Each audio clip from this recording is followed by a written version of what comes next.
안녕하세요. 황농내생활협회 정상가입니다.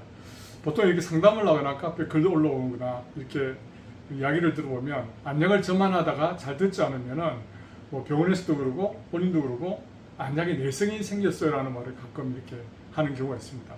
근데 결론적으로 먼저 말씀을 드리면 안압 하강제에는 내성이라는 게 없습니다. 자, 일단 내성이라는 게 일부 약들에 대해서는 너도 약발이 잘 안 받을 때가 있기는 있어요. 근데 그거는 내성이라보다도 하나의 그 저항성이라고 봐야 돼요. 저항성. 쉽게 말해서 하나를 먹었는데 잘 안 들어가지고 두 알을 먹어야 된다. 그런 경우.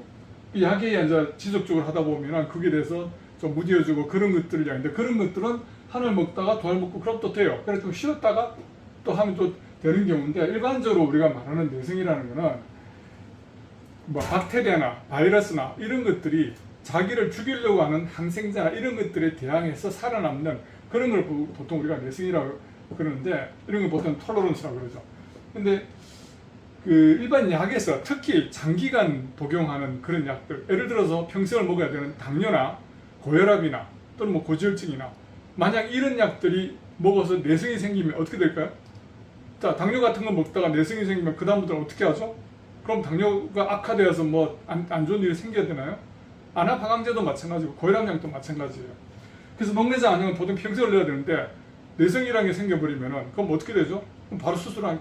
보통 이렇게 내성이라고 하는 거는 특히 일부 약을 제외하고는 그 아까 말했던 장기적으로 점하는 것들에 대해서 내성이 생긴다는 게 보다도 이런 경우는 있어요.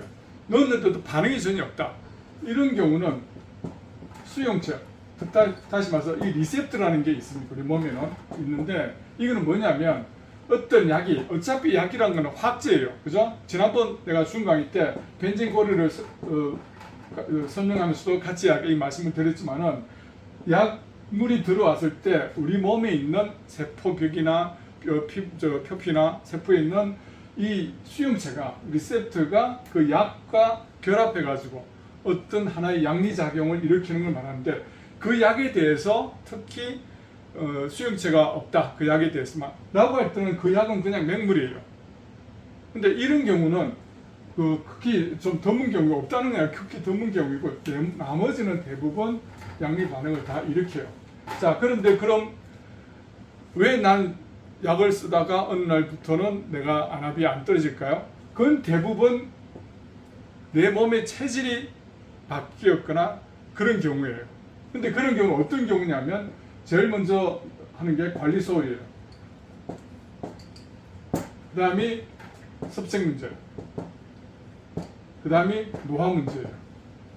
이 관리소홀은 여러분들 처음에 이렇게 녹내장 발견하고 어떻게 하시나요?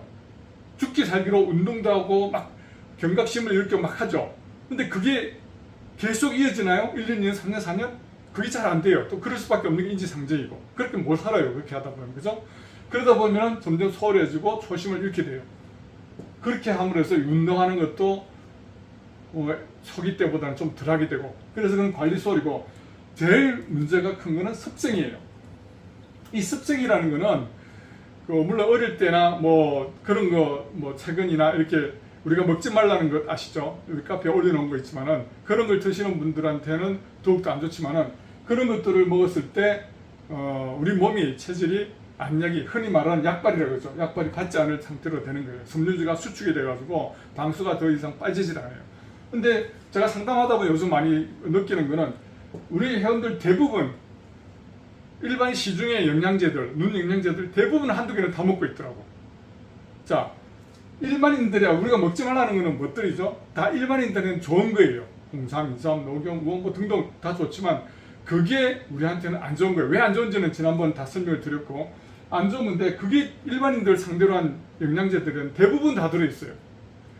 제발 그런 거 드시지 말고 차라리 아무것도 드시지 마세요. 그러면. 그래서 그런 것들로 인해서 안압이 더 이상 안약을 써도 안 떨어지는 경우도 있고 그 다음 또 한 가지 중요한 거는 노화예요.